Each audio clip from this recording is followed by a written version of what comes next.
So welcome this morning to the TS-EAS meeting at the SAA annual meeting. Long introduction to that. First of all, some housekeeping. So I get the next slide. All lines are muted.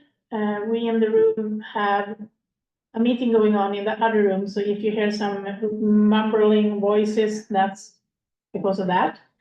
Otherwise, the all lines are muted, and please use the chat for questions. Next slide. And as you already seen, the meeting is being recorded and made available on the SAA YouTube site. And with that, we can really start off the meeting. So we are a group being in a lot of time zones. That's why you see all these different time zones on the slide. With that, I'm going to hand over to Mary, who's my co-chair here in TS-EAS, and Karin Bredenberg from Sweden. And Mary, take it on. Thank you. My name is Mary Samouelian, and I'm not from Sweden. I am the other half of the co-chair of this group. So a big thanks for everybody who is joining us today. I'm just going to run through a few slides to talk a little bit about TS-EAS membership.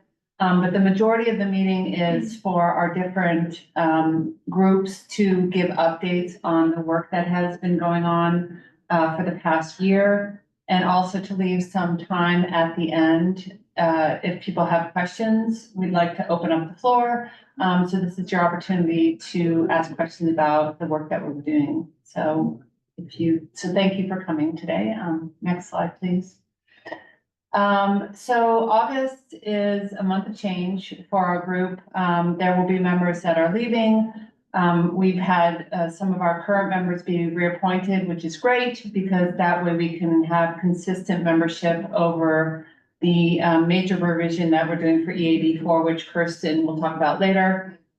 We also hopefully have some newly appointed members. We are currently waiting for SAA to give us the names of those individuals, but hopefully by the end of August we'll have those.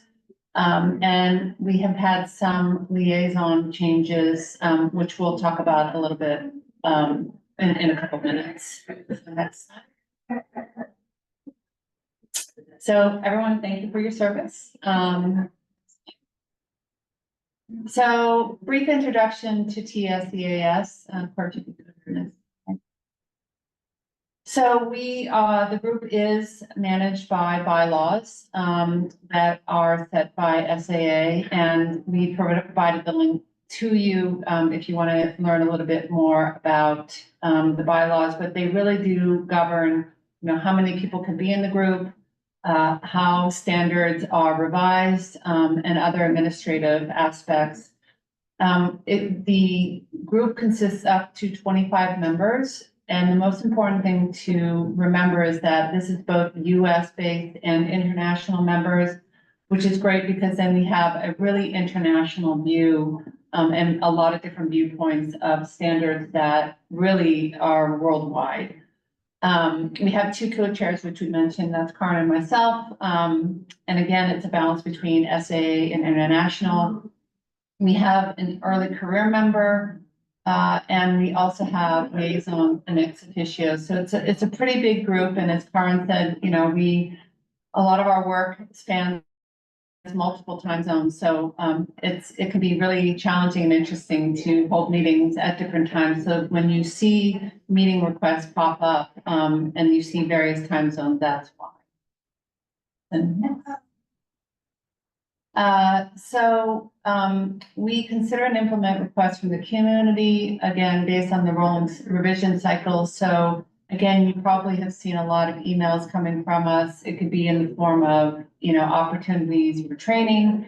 It could be for a call for comments for a standard that is being created or revised. So you likely see many of these emails coming out, and that is from our outreach team on TS-EAS. Again, we lead the major revision of the suite of EAS standards, following SAs and the Standards Committee recommendations for general review every 5 years. We have 4 committee-wide meetings per year. And again, you'll probably see them there every quarter. Then we have multiple sub-teams of the group, which will be introduced soon. And the other thing to keep in mind is that we're all voluntary, obviously, as with a lot of, groups and subcommittees and teams that are part of SAA. So that it's just something to keep in mind, that there are a lot of folks dedicated and they spend a lot of time working towards these standards. Again, I've talked about, you'll see all the different ways to communicate.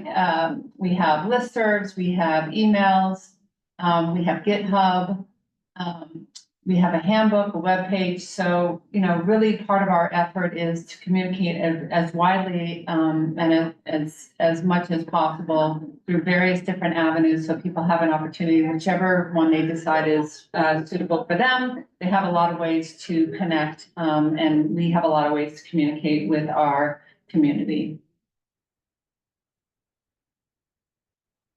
And again, here's just some links to the web pages. We have our official page just for all the various standards, and you can become come on one of our listservs if you want to kind of keep up to date on what the latest and greatest that's happening.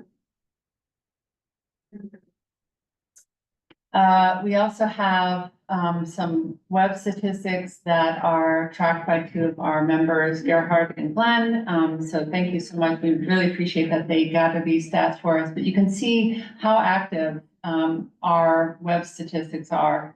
For EAC-CPF, we've had 3,000 visits, 6,300 page views, and 367 downloads over the last year. And for EAD, it's pretty amazing how many people access EAD websites. 26,000 visits, 51,000 page views, and almost 1,400 downloads. And we provided the links to those 2 web pages as well. And just a little bit of an update on our email list. We have 1,235 active members. Our membership, the members are located in 37 countries and regions. And the messages posted in July through June 2024, 34 messages on 17 topics. So approximately 42,000 emails sent. So if you haven't gotten the clue that we communicate a lot, this is our stats showing that we do. So thanks, Glenn, for keeping all of that on track for us. We appreciate it. So I'm going to pass it over. Yeah, you can pass it over. So we are going to meet our liaisons. Unfortunately, they can't be here. So I will be doing the liaison talk. We have slides, thankfully. So if I get the next slide.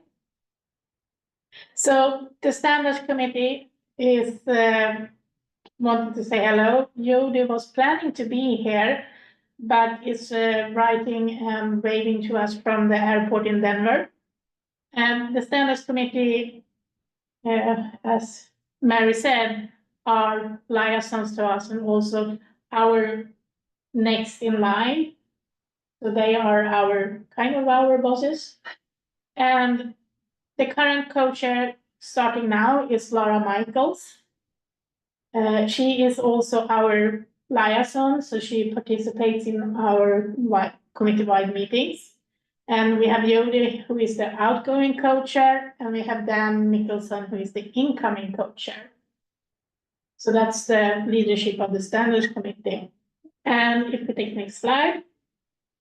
So the overview of what the Standards Committee do is that they are initiate and facilitates the development of our standards, and it's actually the key bridge between us who create the standards and council, and it's council who approves the standards. But the first checkpoint is the standards committee. And we are one of the technical subcommittees together with TS-EAS, TS-AFG, and ERD, these acronyms. I have still not mastered them. But there are 4 technical subcommittees who are having standards committee as the key. And what the standards committee do, as I said, Lara is our liaison, is that the standards committee appoints a liaison to us, and we as co-chairs, me and Mary, also attends the standards committee's monthly meetings.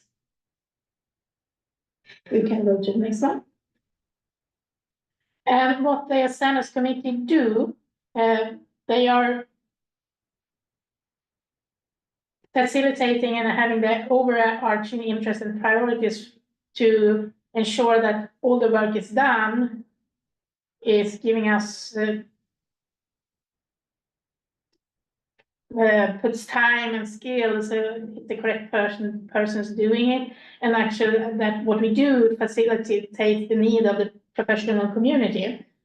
And the last year they have spent a lot of work into this and making sure that the process of creating and revising standards is clear and easier to navigate. They have just published an update on their part of the SAA website for that. They are putting forth in the specific expectations that we have community engagement and diversity, being transparent, having continuous communications, and taking diversity into account with all its facets. And with all its facets, it becomes really important for us in TS-EAS, since we are international. So the facets becomes multiplied in absurd. And they also are looking at and making sure that the standards are needed by the community and are accessible to the entire membership, regardless if the size of your institution or the resources you have. So it's really looking out for everybody. And finally, Jody wanted to bring the attention to us in TS-EAS, but also to all of you listening, that the California Digital Library just the other day released the final report for NAFA, building of a national finding aid network. And that has been founded by EMLS grant. Don't ask me what that is, I'm Swedish. And really, they have looked into the EAD finding aids and the expectations of that. And there are some information in there that is useful for us in TS-EAS, even if we are not just US based, but it gives input to us anyway. And of interest to see is that this is actually the biggest report that has been done and looked into the EAD finding aids. And as I said, it will be useful also for us when we continue the EAD revision. And lastly, Jody wants to say a thank you to all of us in TS-EAS for our work. And they are sorry from the standards committee to be here and talk with us in person. And then I'm going to be the next slide. And if you have seen it and looked on the possible mailing list and everything, you know there is an EAS section. And the EAS section, of course, have a liaison with us. It's the Encoded Archival Standards section. Of course, we are really connected. And the co-chair is Janaya Kisi. And during the last year, they have become 3 new members. It's Janaya, it's Jacqueline Devereaux Asaro, and Lori Lee Moses. And they are really regrouping and looking into their charge and what they are doing. So we are eagerly awaiting and helping them and supporting them in their work. So the EAS section can thrive. We know there are a lot of members in the section, and they are valuable to us, and they are one of our ways to reach out. So we are supporting them, and if you're not going to apply to become a member of TS-EAS, you can always be a member of the EAS section. We are connected. And with that, I'm going to not be a liaison. I'm going to be quiet for a while. And we have come to the next slide. It's, as Mary said, it's time to meet our teams, and we are going to do this in a slightly different order than usual. So let's start with EAC CPF. Marie. I'm Marie Elias, so I'm the team lead for EAC CPF. So if you're not familiar with the structure, there's TS-EAS, and then we have the working groups for the groups for the different standards. Next slide. This will just be a brief overview. So our team takes care of encoded archival context, corporate bodies, persons, families. And we work with the schema and documentation. And right now we consist of 8 members. As Karin said, all of our teams are US-based and international. So our team has the challenge of finding a time to meet for members in Europe, US, China, Australia. I cover everybody. Yeah. So there's a 13-hour time range to find some time that works for us. Next slide. So as you can see from the time zones there, we have them scheduled to meet monthly, but if you go to the next slide, we've been in maintenance mode right now as the focus in general for TS-EAS has been on the EAD revision, and as the standards need to be aligned, we have done some minor revisions, and we're preparing to work on the alignment of EAC CPF with EAD, but we haven't been as active in terms of things like revision. Instead, we've been working with EAD and the EACF or EAF teams, and really doing more to reach out to users, to the user community. And in general, trying to work among the teams to make sure that our standards work together to represent relationships and can be maintained collectively. Our documentation is also on GitHub, as well as the main EAC site that's there at the bottom for the Staatsbibliothek Berlin. And I think that I don't have a ton to update for EAC because we're going to talk a little bit more about, spend a little bit more time on EAD. I think that's my last slide. Yeah, so now I'm going to talk as not a liaison, instead I'm going to talk as a team lead. Time master seems better. And Marie already mentioned EACF or EIF.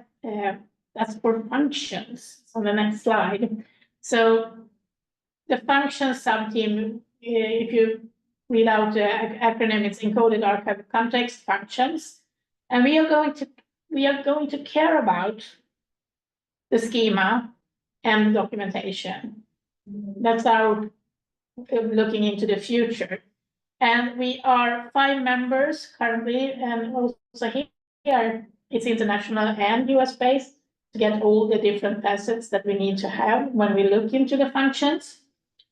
And our meeting schedule on the next slide is kind of more, it's not as neat and nice as being first Thursday or fourth Friday. We have met more once a week, every second week to do the work, and usually ends up in the afternoon in Europe, early morning in US. via Zoom to actually do the work that we need to do, since, as I said, it's not on the next slide ready yet. So EACF is the working name. We are basing it on the ISA standard ESPF. And we are using RIC as an inspiration for relations and names. We just opened a review on a white paper where we have outlined how we plan and want EACF to look, making it a suite combined with EID and EACCPF. So when it comes to our documentation, what you currently have is our notes from all our meetings, and they are public in GitHub. So it's just, if you are interested, you can read everything there, including the white paper. So the review is open. And what we did, as I said, we published a white paper. We haven't made a tag library. We haven't made a schema. We have written about what we want to do and how we want to do it, and creating examples of how it could look. And a lot of inspiration, since the EAS standards are having common goals. We have our handbook, the control section that you're familiar with from both EID and EACCPF. They are no different. They are the same. When you then look at the rest of the parcel, there are shared elements, and that's one of our other goals in TS-EAS, that we share things. So that is possible to see in the examples. The call for comments are open until the last of September. I'm not sure that we haven't gotten any replies so far, but please. And yeah, why are we doing this? Well, we need to have the mechanism to actually have a standardized description of between the functions, and in most cases, the corporate bodies. How was the things described in EID created? You do have small chunks in both EID and EACCPF about the function or occupation, but you need a bigger description. And one of the last standards in this suite that I say is published was ESPF. And that is what we have used to create this white paper and the plan for how we move forward. And already in those, you can see the relations to EID and EACCPF. So we, using this as our strategy, we are ensuring that it's consistent, we're making it interoperable and adaptable, and making sure these fits together and are showing the whole way of the items that we create and who's creating them. So my biggest call is actually my last slide, and that is please respond to the call for comment. Put it in the chat. Perfect. Thank you, Marie. With that, I'm going to hand over to Karsten, who will talk about EID. So go ahead. Yeah, and we're going to start, if I can have the next slide, just also with a brief introduction on the EID sub-team. So EID, as you hopefully all will know, stands for Encoded Archival Description, and same as the other two sub-teams that we just talked about, we have essentially kind of two strands of work. One is the, let's say, more technical one, where we look specifically at the schema and are supported by the schema team, which we'll present afterwards. And the other strand is the documentation, mainly looking at the tag library, but also looking at the best practices guide, which was introduced by TS-EAS in the context of the revision for EACCPF 2.0 2 years ago, and also examples. We currently are the biggest group, which I think also is due to the circumstance that we are undergoing a major revision for EID at the moment, even though we've already heard that this also has kind of branched out in the other two teams so that we can ensure the standards align where they need to align. Same as the other two teams, we also have US-based and international members, although I think at the moment international members are slightly more represented in this group, but that just makes our work more encompassing, so to say, of different viewpoints. Next slide, please. We meet monthly, at the moment, every fourth Friday, usually 1.5 hours. As we also are spread across quite a few time zones, it's around kind of early afternoon European time, and then very early morning for our colleagues in Mexico, and very in the evening for the colleagues in China. We're also trying to kind of, as these two endpoints are fixed, when we change from winter to summertime, actually kind of only change the middle part, so that we don't go any further in terms of being earlier or later. With this spread, you can also imagine that we are mainly meeting via Zoom and virtually. Next slide, please. What's been going on with the team? As I already mentioned, we are in the final stretch of the major revision of EAD. We started with this in 2021, and we'll have a look at the timeline on the next slide. So if we can just go to that, and I'll talk through the different points. So in 2021, we mainly kind of had our conversations with different parts of the communities to get a better understanding of the status quo, how is EAD used, which versions are being used, specifically looking at the fact that EAD 2002 and EAD 3, the previous versions, are both still widely used in the community. 2022, then also in the context of wrapping up the EAC-CPF revision, was mainly concentrating on aligning with the EAC-CPF, but also looking a little bit into what was going on in the functions team in terms of, are there any aspects coming out of that conversation that we need to be aware of? And the past year, we mainly concentrated on ED specific aspects. And then this year is essentially kind of the year of review, and this is where you as a community come in. So we published a draft for ED 4 in April. There was a call for comments open unofficially, so to say, until this last Sunday, as we kept getting a few additional final comments in. And we have spent the last 2 days going through some of that feedback. We haven't managed to go through all of it, so there will be something that we'll be picking up in the monthly meetings afterwards. To go to the next slide, please, and I'm going to post this also on the chat. There are 2 places where you can find everything that is related to the major revision or the schema documentation, or also other types of documents and additional information that is a little bit less technical. And we have that on the SA website and also on our GitHub page. So these 2 places are where you can kind of then move to whatever type of documentation you feel most comfortable. Next slide, please. Going a little bit more into the details of what EAD 4, the new version, will look like, and what we have identified as the benefits of the new version. I'm just starting with this point, reiterating what was said earlier. We are developing this with our own experiences, and that brings together very different perspectives from all around the world. But we are also dependent on your feedback and on your input and examples to do this. So we are doing this with and for you.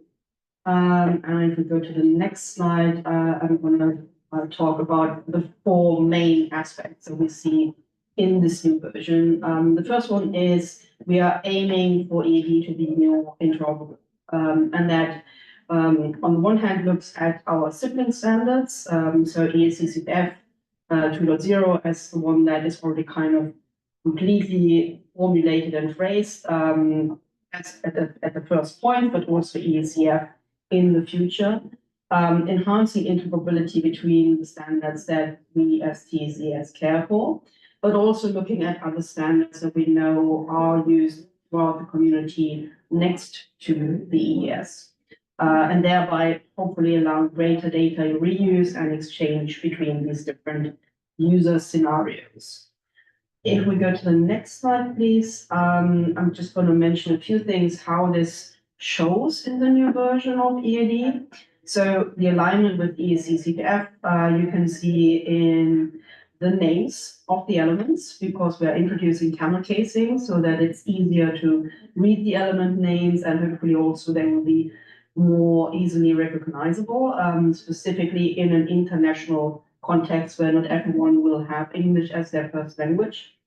And that also provided us with the opportunity to think a little bit more about the element names themselves, kind of aligning with terminology from other contexts and making sure that we use terminology that is easily graspable.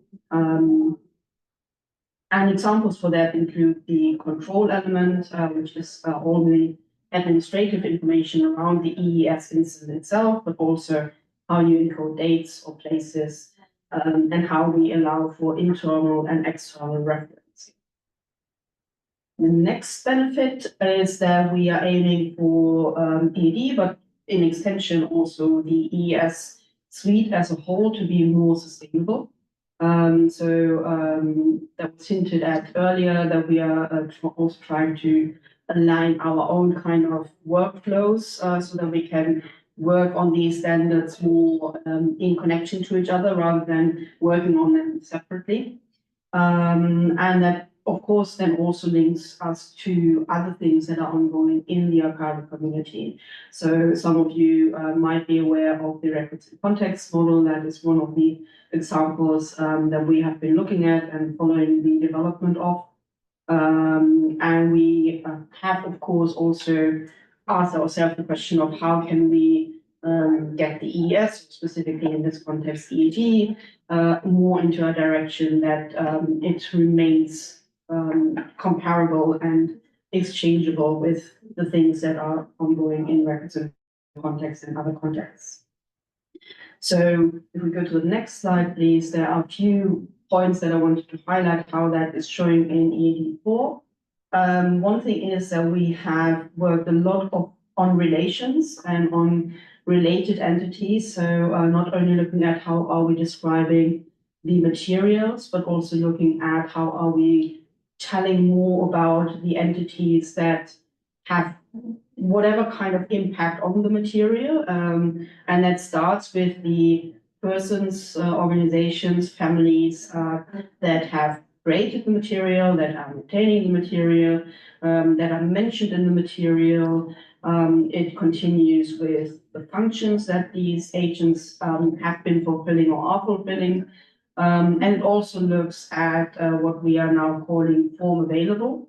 So essentially kind of different instances of the material. So you might have an analog document, but you might also then have a digitized version of that. And for the digitized version, you might have a PNG or a JPEG file that you are presenting online, and then you might have a TIFF file for your preservation system.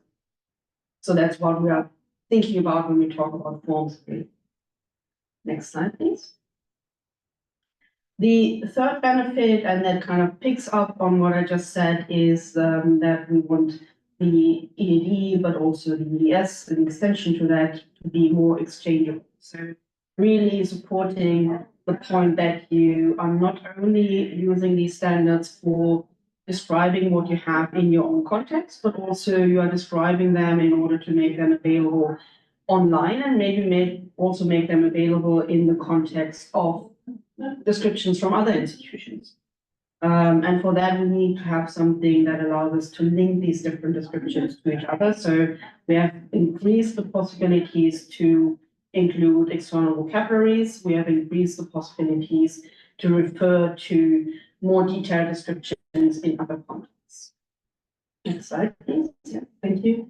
And again, these are just kind of a few examples how this shows. So we have an element that is literally called relations, that has been part of the standards for a while, but we have now kind of elevated that and kind of really included it in the context where it is most important to have this.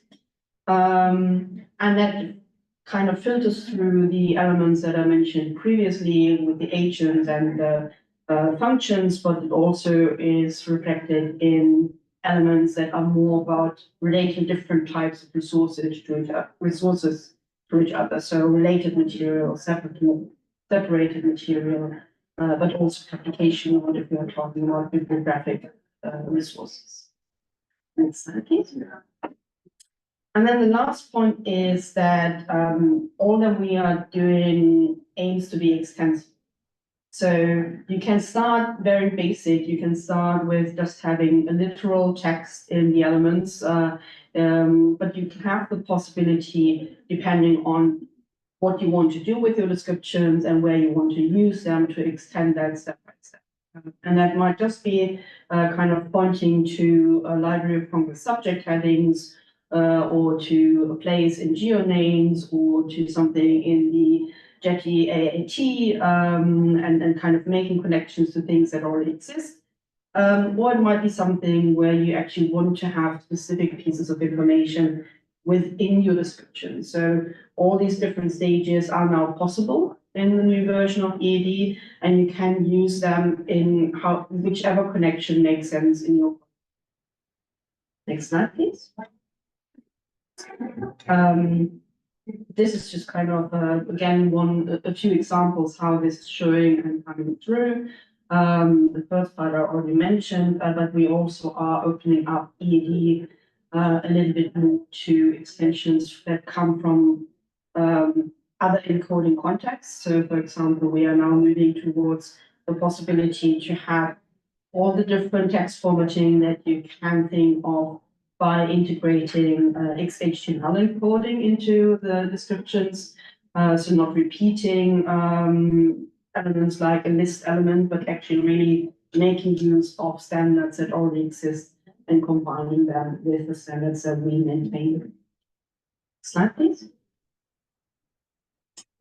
And these are kind of just a few additional points for you to catch up on what has been happening. So we've had a few informal drop-in sessions between April and July.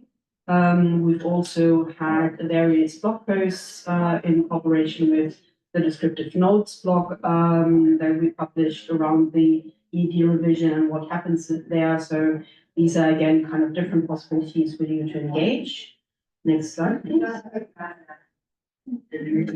And this essentially kind of continues throughout this week, but also throughout the next few weeks.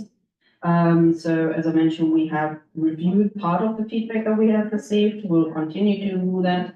And that will lead into an updated draft for EAD4 for the schema, but also for the accompanying documentation, and aim at having a second call for comments for you to contribute to. Timeline is yet a little bit movable, so please just watch out for any communication from our side if you want to contribute. And for anyone who's joining us in Chicago this week, we also will have a renewable breakfast session this Friday at 8 a.m., where we'll talk about functions on the one hand, but also the ED revision on the other hand, any questions that you might have for TS-EAS. And then the next slide should be my final slide. So this is just kind of a few additional links for you, reminders how you can contribute either via GitHub or other ways, and we'll put them into the chat so you can mark them for yourselves. Thank you very much. And I think it's Mark with the schema team next. Yes. Hey, can you hear me? Yes, we So, can. Hey, my name's Mark Custer, and I am phoning in from the East Coast. Sadly, I wasn't able to be there with the team in Chicago, but I'm here to introduce the schema team, which I am chairing presently. So if you go to the next slide.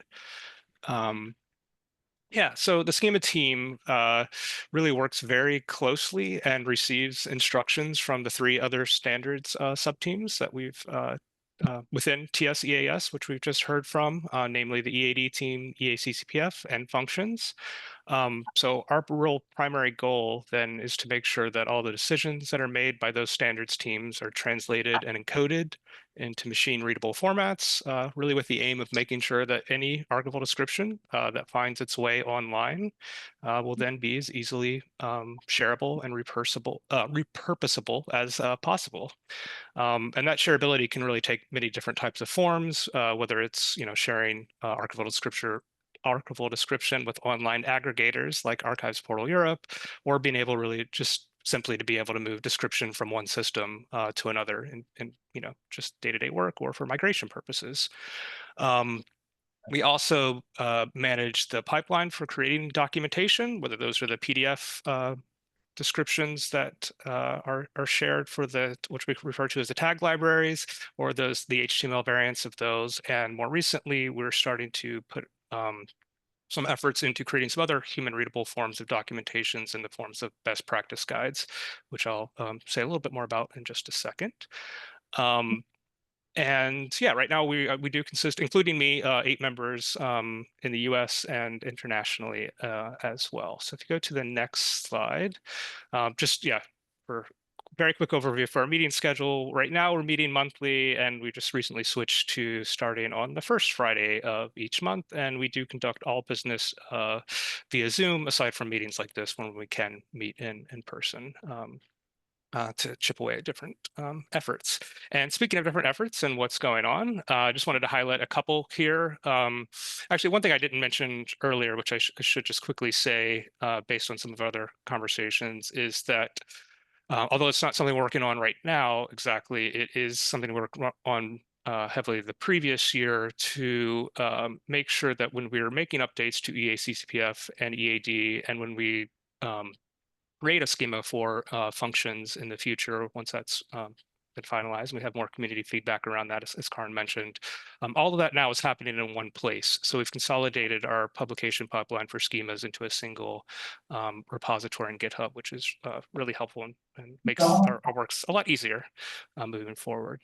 But some of the other things that we're working on now more closely at this time is, well, actually, this was just completed, but still tweaks are being made. I'm just happy to say that thanks to the work of Alex, Karin, and Ailey and others, our publication pipeline has recently been updated for the PDF finding aids to make sure that when we create any tag libraries from now on, that they will also be adhering to the PDF UA guidelines, which ensure or help to ensure that the documents are a little bit more accessible than they would be otherwise. So people using screen readers and other tools can actually interact with the PDF tag libraries as well, which is really exciting. And so that is represented first in that EAD4 draft tag library that was shared recently. Another big effort that is currently underway is to make sure that we have a standard transformation process to EAD4 for anyone who has EAD files that they want to just convert with a standard process. Right now, that is working for EAD3 files, almost 100% done. It's about 80% done, but we're also aiming to make sure that we can have this transformation process work for anyone who has EAD 2002 files as well. That's only about halfway done at this point, and we're still doing that comparison for how we want to make the transformation process, but we're aiming to have a single transformation process for EAD 2002 and 3 for anyone who wants to convert those to 4. And so that will be, definitely available next year with the release of EAD4, which is exciting. And the last thing I wanted to mention, and I will plop a quick link, is one example here. There's been some really cool efforts in the team to create some other type of web outputs for sharing best practices, and also showing some more information around why we're having certain values like in controlled list. So just as one example, in our EAS best practices, which is still a work in progress, primarily targeted right now to EACCPF2, but we're starting to add more EAD best practices in there as well as we move forward with the EAD revision. I just plopped a link into the chat there that shows an example of the description of all the different values you can use in address line type, which is an attribute that's available in EAC and EAD. And now we actually have some scope notes and a little bit more background information about where those values came from. So that's another big effort that's undergoing now. kind of helping with the schema team, but it's across TS-EAS who will be contributing to that. And I should also say community feedback as well. So if there are things that people see missing in terms of examples or best practices, that's another area where we would want to hear from you and make sure that we can get that represented in that website. So yeah, that is all I think that's my last slide for the schema team. And I think that turns us next over to Corey.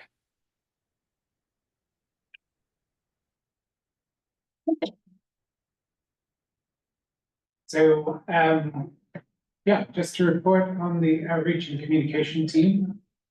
This team is focused mostly on providing information to the community about what's going on in TS-EAS.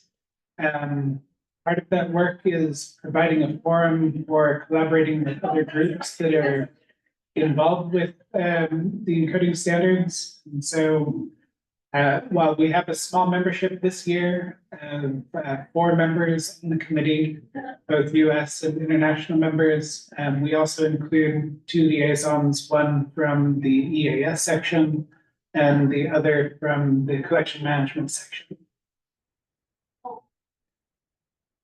Our meeting schedule is monthly, so every 3rd Tuesday, we're getting together on Zoom to discuss ongoing work within the other sub-teams of TS-EAS and figuring out what information can be prepared or made available.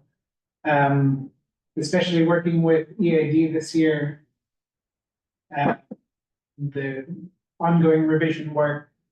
We've been collaborating with Kirsten and her team members in getting that information out to the community, and also working with SAA staff and the description section to get that information published online. Mostly that's been our focus for this year with our reduced membership or outreach.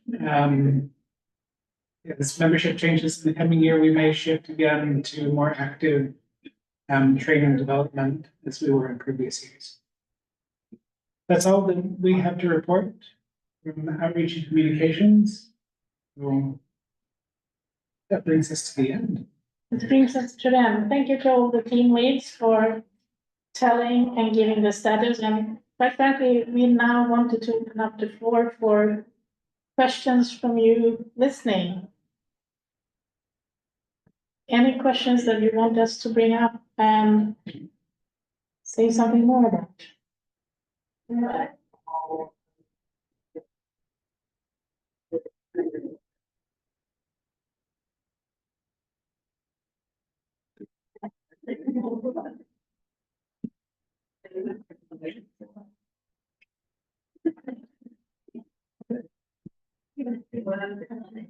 No questions so far.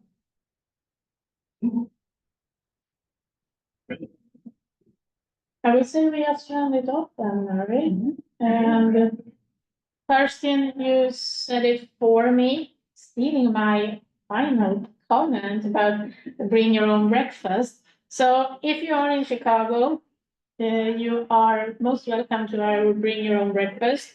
Bring your own breakfast for everybody else but me, because I will be the one doing the speaking. It's as Kirsten said, happens at 8 o'clock.